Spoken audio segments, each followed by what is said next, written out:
There is a specific kind of pain that does not scream. It does not throw things across the room or slam doors or make a scene in the middle of a grocery store. It is the kind of pain that wakes up before you do, sits on the edge of your bed and waits. Quiet. Patient. Certain that you will feel it the moment you open your eyes. Haruto knew this kind of pain the way he knew his own reflection. Not because he was weak, but because he had been living with it every single day for 11 months, 2 weeks, and 4 days. Not that he was counting. He was absolutely counting. Every Sunday morning started the same way. Haruto would wake up before his alarm, lie on his back, and stare at the ceiling like it owed him an answer. The bedroom was too big now. It had always been the same size, same 4 walls, same window that faced the garden he loved so much. But rooms have a way of growing larger when the person who used to fill them is gone. The pillow on the left side of the bed was always cold. Haruto had tried sleeping in the middle once. It felt dishonest somehow, like pretending something had never existed. So he stayed on his side. Right side. Always the right side. And the left stayed cold. He would get up, go to the kitchen and start the water for his morning tea. He would open the cabinet and see 2 mugs. He always saw 2 mugs. He had removed one once, placed it in a box in the back of the closet. But the space it left felt worse than the mug itself. So he brought it back. 2 mugs on the shelf, 1 cup of tea on the counter. That was the mathematics of his mornings now. By 9, Soji would be awake. Soji was 5 years old and had his father Daichi's nose and Haruto's eyes, which Haruto thought was both a blessing and an extremely inconvenient reminder every single morning. He was small for his age, soft-spoken in the way children are before the world teaches them to be loud, and he had a stuffed bear named Momo that was missing 1 button eye and had been washed so many times it was closer to gray than the original brown. Soji brought Momo everywhere. To the park. To the counselor. To Sunday drop-off. Sunday drop-off. Even the words sat heavy. The court had decided, in its calm and official and completely indifferent way, that Soji would spend Saturday nights and Sundays with Daichi. Every week. Consistent schedule, the paperwork said. Stability for the child. Haruto had nodded in the office when the arrangements were explained to him. He had signed where they told him to sign. He had thanked the mediator with a small bow and walked to his car and sat in the driver's seat for 22 minutes without starting the engine. Stability, they said. As if watching your 5-year-old walk out the door every 7 days toward the life that replaced you was something a child could simply get used to. As if Haruto could. By 10:30, Soji would already be dressed. He had a little routine that he created entirely on his own, without anyone teaching him. He would put on his cleanest shirt, the blue one with the small whale on the pocket. He would pack his bear backpack himself, carefully folding his pajamas the way Haruto had shown him, tucking in his toothbrush, placing Momo on top of everything like a captain surveying a ship. Then he would sit by the front door and wait. Not impatiently. Not bouncing or asking every 5 minutes if it was time yet. Just sitting. His small hands folded in his lap. His eyes on the door. Haruto would watch him from the hallway and feel something in his chest that did not have a name in any language he knew. Soji loved Daichi. Haruto never questioned that, never resented it, never once let it show on his face if something about it hurt him in a way that was complicated and private. A child loving both of his parents was exactly how things were supposed to be. Haruto believed that with his whole heart. He also believed it was possible to hold 2 true things at once. That Soji loving Daichi was right and good. And that watching Soji wait by that door every Sunday was one of the hardest things Haruto had ever done in his life. At 11:58, every week, without fail, a black car would appear at the end of the street. Haruto always saw it before Soji did. He would be doing something deliberate and purposeful in the kitchen, washing a dish that was already clean, wiping a counter that did not need wiping, arranging things that did not need to be arranged. Busy hands. That was how he managed it. If his hands were busy, the rest of him had to keep up. He would see the car through the kitchen window. His hands would keep moving. Daichi always knocked, even though Soji left the door unlocked every Sunday as though sheer hope was enough to make it open on its own. The knock came at exactly noon. It was always the same rhythm. 2 knocks, a small pause, 1 more. Haruto did not know if Daichi did it on purpose or if it was just habit. He did not ask. There were many things Haruto chose not to ask anymore. He would open the door and there would be Daichi. Tall. Cling. wearing that particular kind of tiredness around the eyes that came not from lack of sleep but from a life that had become more complicated than expected. His hair was always neat. He smelled the same as he always had, something warm and familiar that Haruto's memory recognized before his brain gave permission. Daichi would look at him with an expression that was hard to name. Not guilty exactly. Not cold either.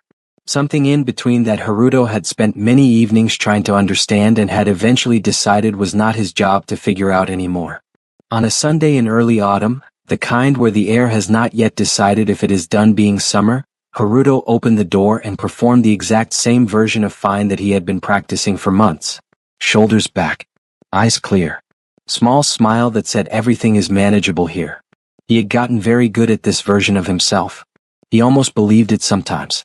Daichi said hello. Haruto said hello. Soji launched himself through the door gap like a small cannonball and crashed into Daichi's arms with a sound of complete and unguarded joy. Daichi caught him easily, the way someone catches something they've caught 1,000 times. He held Soji up and Soji laughed, and for exactly 3 seconds Haruto let himself look at them and feel the full weight of what this moment was. Then Soji stopped laughing. Children are not always good at words, but they are extraordinary at reading the air in a room, the feeling between two people who are standing close but facing away from each other.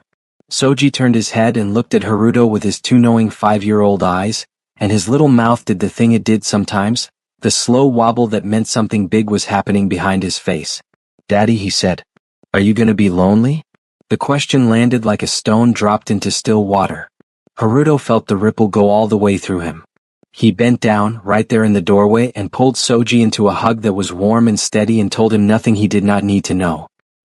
He pressed his cheek against the top of Soji's head and breathed in the small familiar smell of his shampoo. Coconut and something sweet. "Daddy is fine," he said. "Go have fun, okay? I will have your soup ready when you get home."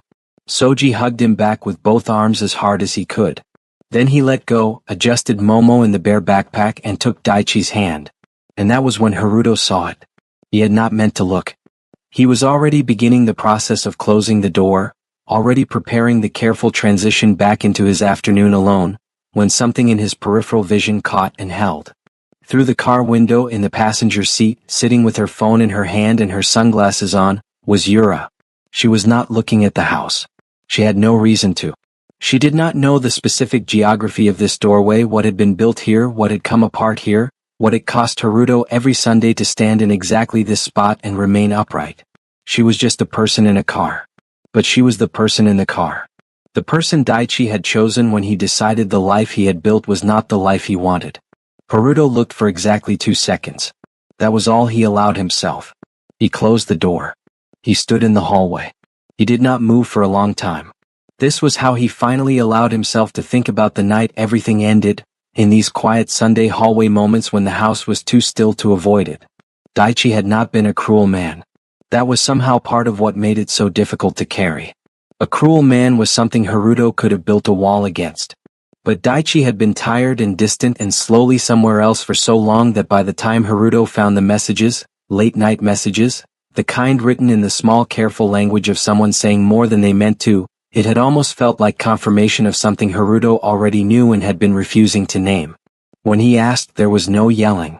No dramatic collapse. Daichi had looked at him with those tired eyes and said very quietly that he thought the feeling had gone. That he was sorry. That he had not planned it. The quietness was the part Haruto could not let go of. Loud things could be argued with. Loud things pushed back. That quiet voice, measured and almost gentle, had no edge to grab onto. It just settled into the room like dust and stayed there. 11 months. 2 weeks. 4 days. He went to the kitchen and filled the pot with water for soup. His hands were steady. His face was composed. The house was completely, perfectly, unbearably quiet. Next door someone dropped something and laughed. Nobody tells you that healing is not a straight line. They say it gets better with time, and they mean well when they say it, but what they leave out is that better does not arrive on a schedule. It does not knock on your door on a particular Tuesday and announce itself politely. It seeps in through the cracks, slow and unannounced, through small moments you were not even paying attention to. A good cup of tea. A plant that blooms when you forgot you planted it. A stranger next door who drops bread and laughs about it like it is the funniest thing that has ever happened to anyone. Haruto did not notice he was healing until he was already halfway through it. The first time Natsuki properly came over was not planned. It was a Wednesday evening, the kind that arrives gray and uninspired, and Haruto had spent most of it kneeling in the garden pulling weeds that had no business being there. There was something useful about pulling weeds. The problem was visible. The solution was physical. You put your hands in the dirt and you pulled and the unwanted thing was gone. Haruto wished more of life worked that way. He was still outside when the smell drifted over the fence. Something warm and yeasty and deeply comforting, the smell of bread baking in an oven, the kind of smell that reaches some old quiet place in a person before logic has a chance to comment on it. Haruto straightened up and looked toward the fence. A light was on in Natsuki's kitchen window. A shadow moved back and forth behind it. He had seen Natsuki a handful of times since the moving day bread incident. A wave across the fence in the morning. A brief exchange about the recycling schedule. The kind of neighborly acknowledgement that exists precisely so two people can be close in distance without being close in any other way. Haruto was comfortable with that arrangement. He was comfortable with most arrangements that required very little of him emotionally. But then Natsuki appeared at the fence with a small cloth-covered basket and an expression that managed to be both cheerful and completely unbothered by the fact that Haruto was covered in garden dirt and probably looked like someone who had been having a conversation with the earth about his personal problems. "I made too much again," Natsuki said, holding out the basket. Haruto looked at the basket. He looked at Natsuki. He thought about saying he was fine, that he had dinner sorted, that the gesture was unnecessary. He thought about the polite and tidy refusal he kept ready for moments like this. He took the basket. That was the first evening they sat on Haruto's porch together. Not by design. Natsuki had simply not left right away, and Haruto had simply not asked him to, and somewhere in that shared silence a small and unannounced thing began. They did not talk about anything of particular importance. Natsuki spoke about his bread recipe the way some people speak about old friends, with affection and specific memory. He had learned from his grandmother, he said. She believed that the way a person treated bread dough said everything about their character. Whether they were patient or in too much of a hurry. Whether they trusted the process or kept poking at things before they were ready. Haruto listened and ate warm bread in the gray Wednesday evening and thought that it had been a very long time since someone sat beside him and talked about something that had nothing to do with custody schedules, or counselor appointments, or how he was holding up. He was not sure when he had stopped being a person and started being a situation. Natsuki, without knowing any of this, was quietly giving him back something he had not realized he was missing. The Sundays remained difficult. They did not stop being difficult simply because the rest of the week was becoming gentler. Soji still cried at the door. Some weeks it was a brief thing, a wobble and a hug, and then he was fine. Other weeks it stretched out, small arms gripping Haruto's shirt like the act of letting go was genuinely beyond what a 5-year-old body could manage. The counselor said it was normal. Transitional anxiety, she called it. A child caught between two homes learning that love does not have to be in one place to be real. Haruto sat with that idea for a long time. Love does not have to be in one place to be real.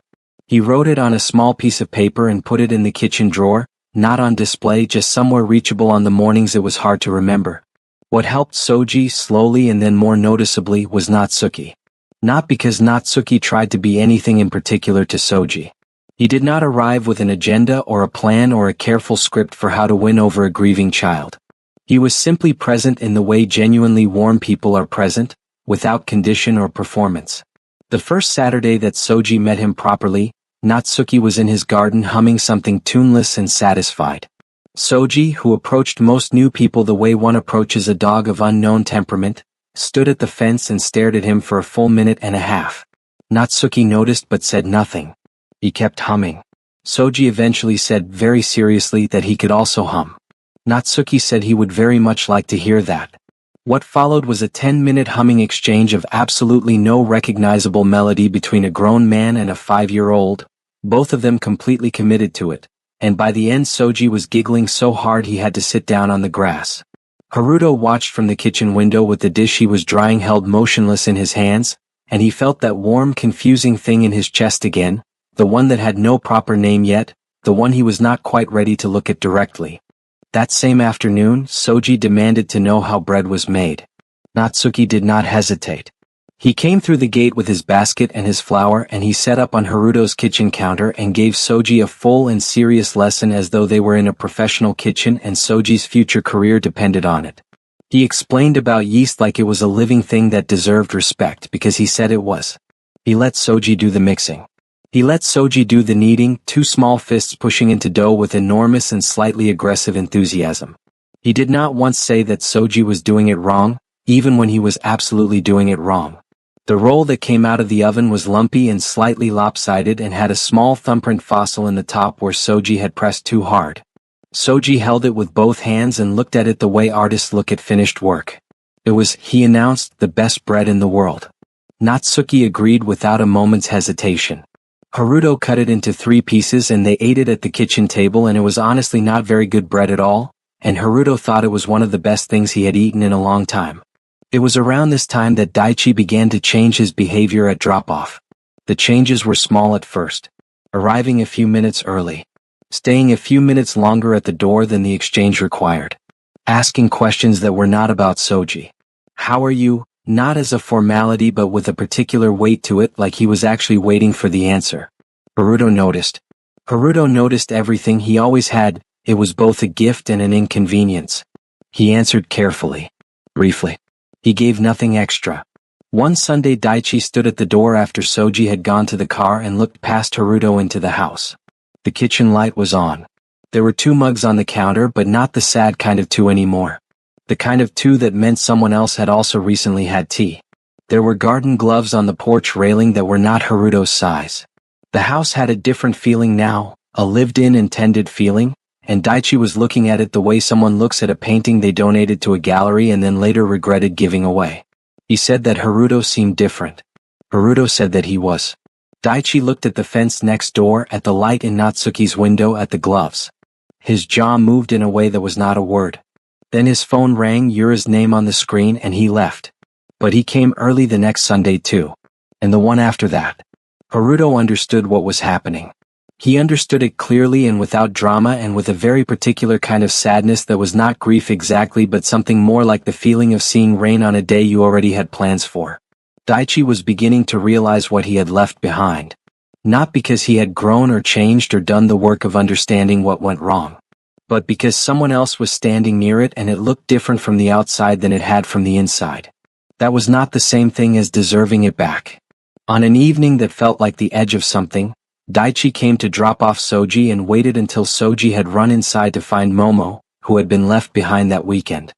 He looked at Haruto in the doorway and said it plainly. That he thought he had made a mistake. That he had been thinking. That maybe they could talk properly, somewhere that was not a doorstep. Haruto was holding the door handle. He looked at Daichi for a moment, unhurried, the way you look at something you have already made peace with. He said he knew. He said good night. He closed the door. He stood behind it with his hand still on the handle, heart moving quickly, not from longing, not from the old ache that used to take the breath out of him completely. From something else. From the solid and surprising realization that the door felt like his. That the house felt like his. That his life, slowly and quietly and over many Wednesday evenings with too much bread and bad humming, had started to feel like his again. He went to the kitchen. He started the soup. Someone knocked on the back fence, which was Natsuki's particular way of announcing himself because he said the front door felt too formal for neighbors who had already shared lopsided bread.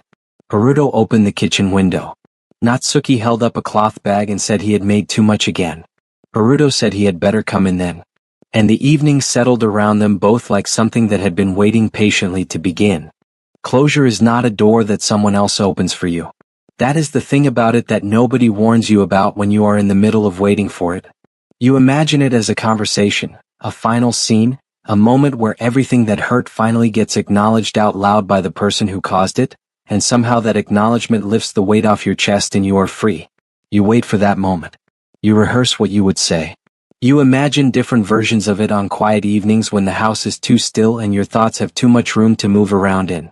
But closure, the real kind, the kind that actually stays, does not come from the other person at all. Haruto learned this on a Sunday that looked, from the outside, exactly like every other Sunday before it. The morning started the same way. He woke before his alarm. The left side of the bed was cold. He went to the kitchen and put the kettle on and stood at the window watching the garden in the early light.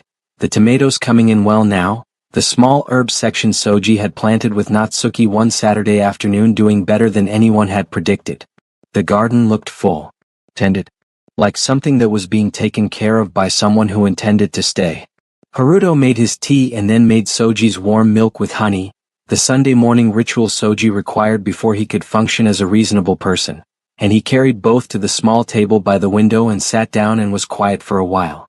Not the heavy quiet of 11 months ago. Not the kind of quiet that pressed on the chest and asked unanswerable questions. This was a different quiet. The kind that had some peace in it. The kind that had been slowly replacing the other kind the way a new season replaces an old one, not all at once but day by day, morning by morning, until one day you look up and realize the cold is gone. Soji came downstairs with Momo tucked under one arm and his hair doing something extraordinary on one side, and he climbed into his chair and wrapped both hands around his warm milk and drank it with the focused satisfaction of someone who had earned it. He was wearing the blue whale shirt as he always did on Sundays. His bare backpack was already by the door, already packed, Momo's spot at the top left empty because Momo was currently occupied. They ate breakfast together without hurry. Haruto made egg toast, Soji's name for the kind where the egg is cracked directly into a hole cut from the center of the bread, and Soji ate it with the particular concentration of a child who has opinions about food. He talked about a dream he'd had involving a very large fish who could speak but only in questions, and Haruto listened and asked what kinds of questions the fish had, and Soji thought about it very seriously and said mostly things like why is the ocean so much and where does Tuesday go? Haruto laughed. A real one, the kind that came without effort or announcement. He had been laughing more lately. He noticed it the way you notice good weather, with a kind of grateful awareness, and appreciation sharpened by the memory of what it felt like when the sky was different. Natsuki was responsible for some of that. Not all of it, because Haruto understood that no one person could be the reason another person healed, that was too much weight to place on anyone.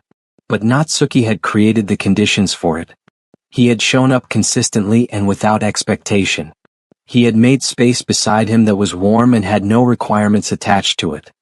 He had treated Haruto like a person who was interesting and worth knowing, not like a situation to be managed or a wound to be carefully handled. After a long time of being handled carefully, being treated as simply interesting was its own form of medicine.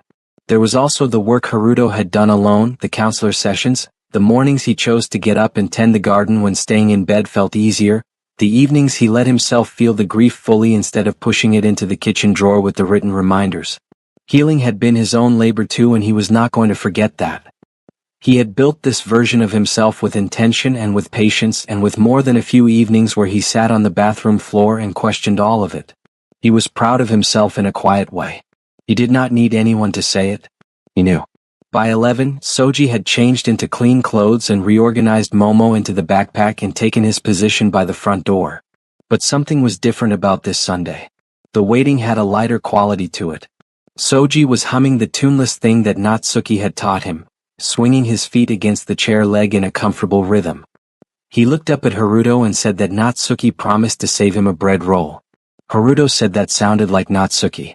Soji nodded seriously as though this confirmed something important about the nature of the world. The black car appeared at 11:58. Haruto saw it through the kitchen window. His hands were still. Completely and genuinely still, not controlled stillness, not the performed steadiness of someone managing themselves carefully. Just still. He dried the last dish and put it away and walked to the front door and opened it before Daichi knocked. Daichi looked startled by this. He was standing on the step with his hand raised, already forming the familiar two knocks and a pause, and finding the door open before he reached it knocked something slightly off his composure. He looked at Haruto and then he looked at Haruto again, the way you look twice at something when the first look gives you information you were not prepared for. Haruto was wearing a simple green shirt. His garden was visible behind him through the open hallway, full and reaching toward the late morning light. His eyes were clear. Not performing clearness. Actually clear. He looked like someone who had stopped waiting. Soji crashed into Daichi with his usual force and Daichi caught him and held him up and Soji laughed. But this time when Soji looked back at Haruto, the wobble did not come. He looked at his daddy and saw that daddy was truly okay and that was enough. He waved Momo's paw at Haruto. Haruto waved back. Daichi set Soji down and told him to go wait by the car for a moment. Soji, who was a perceptive child living in a perceptive child's body, looked between the two of them and then went to the car without argument, which said everything about how much he had also grown in these 11 months. Daichi stood in the doorway and looked at Haruto with the expression that had been building for weeks. Haruto recognized it. He had seen it assembling itself piece by piece across several Sundays, each visit adding something to it, guilt and regret and the particular bewilderment of a person who made a choice and is only now fully understanding what that choice cost. He said that he had been thinking a great deal. He said that he believed he had made a mistake, not just once but in accumulation, across many months, many evenings of choosing wrong, and that standing here now looking at who Haruto had become, what the house felt like, he wanted to say that he was sorry. That he was genuinely, deeply sorry. And that if there was any possibility, any opening however small, he would like to try to talk about it. He said all of this carefully, with the measured and almost gentle voice that Haruto remembered from the night everything ended. The same voice that had no edge to grab onto. The difference was that this time, Haruto did not need an edge. He let Daichi finish. He stood in the doorway of his full intended life and he looked at the man who had once been everything to him and he searched himself for the familiar ache, the pull, the part of him that had spent 11 months keeping a cold pillow on a bed just because changing it felt like erasure. He looked for it honestly without deciding in advance what he wanted to find. It was not there. Not because he had hardened. Not because he had replaced it with bitterness or sharp edges or a performance of not caring. It was not there because he had done the long and private work of releasing it. He had grieved it, the whole of it, the small dailiness of a shared life, the 2 mugs, the soup that used to be for 2, the Sunday mornings that used to mean something different. He had grieved all of it properly and put it down. He told Daichi that he heard him. That he believed the apology was real. That he hoped Daichi did the work of understanding what went wrong, not for Haruto's sake but for his own, because patterns followed people until people stopped and looked at them directly. He said he wished him well and meant it with the uncomplicated sincerity of someone who had finished the chapter and was not going back to reread it. He said goodbye. He said it gently. He closed the door. He stood in the hallway and the house was quiet around him and this time the quiet did not ask questions. Just held him. He went to the kitchen and started the soup. Not because it was habit. Not because it was the thing he did to survive Sunday afternoons. Because Soji would be home in the evening and Soji loved this soup and the kitchen smelled good when it was cooking and Natsuki would almost certainly appear at the back fence within the hour claiming to have made too much of something when everyone in the arrangement now understood that the too much was always on purpose. Which is exactly what happened. The knock on the fence came at noon. Haruto opened the kitchen window and Natsuki was there with a cloth bag and an expression of complete innocence that convinced no one. Haruto told him to come through the gate. They sat at the kitchen table the way they had been sitting at the kitchen table for months now, in the easy and unforced way of two people who had become genuinely comfortable with each other's presence. And Natsuki unpacked his bag without ceremony and Haruto stirred the soup and the afternoon came through the window in long warm pieces. After a while, without preamble, without building to it or choosing a careful moment, Haruto said it. That he thought he had feelings for Natsuki in a way he had not planned and was not afraid of and did not need to qualify with 100 explanations about where he had just been and how long the road was to get here. Natsuki was quiet for a moment. The kind of quiet that was not empty. Then he said that he had moved to this neighborhood for peace and found it, genuinely. But that he knocked on the fence that first day and every day after it because of Haruto specifically. Not because Haruto was sad and Natsuki wanted to fix something. But because Haruto was someone worth knowing and Natsuki had recognized that from a dropped bread roll on a moving day and had not stopped recognizing it since. The soup simmered. The garden sat full and green through the window. Somewhere in the neighborhood a bird made its afternoon argument to no one in particular. They were both smiling. That evening, Soji came home with a drawing he had made at Daichi's, a house with 3 figures in front of it, the tallest one labeled Daddy in careful letters, a medium one labeled Natsuki with an arrow because the spelling had gotten complicated, and a small one that was just Soji with a circle around it that he said was a hug. Haruto put it on the refrigerator immediately. Natsuki looked at it for a long time. Soji ate 2 bowls of soup and fell asleep on the couch with Momo, which was not technically allowed but was allowed on Sundays, and the house was full and warm and exactly the right size. The left side of the bed would have a different kind of warmth to it soon. Not rushed. Not forced. Just the natural arrival of something that had been growing quietly in the space between a fence and a kitchen window, fed by bread and bad jokes and the particular courage it takes to let someone see you while you are still becoming yourself again. Haruto lay on his right side that night and looked at the ceiling that used to owe him answers. He did not need any answers from it anymore. He closed his eyes. For the first time in 11 months, 2 weeks, and 4 days, Sunday felt like the beginning of something instead of the end. If this story found you in a moment where you are carrying something heavy, where someone's absence has made your house feel too large and your mornings feel too long, then this was written for you. Healing is not linear and it is not fast and it does not arrive because you deserve it on a particular day. It arrives because you kept going. Because you tended the garden even when it felt pointless. Because you opened the door when someone knocked with too much bread. If you are somewhere in the middle of your own chapter 1 or chapter 2, keep going. Your chapter 3 is being written. Share this story with someone who needs to hear it today.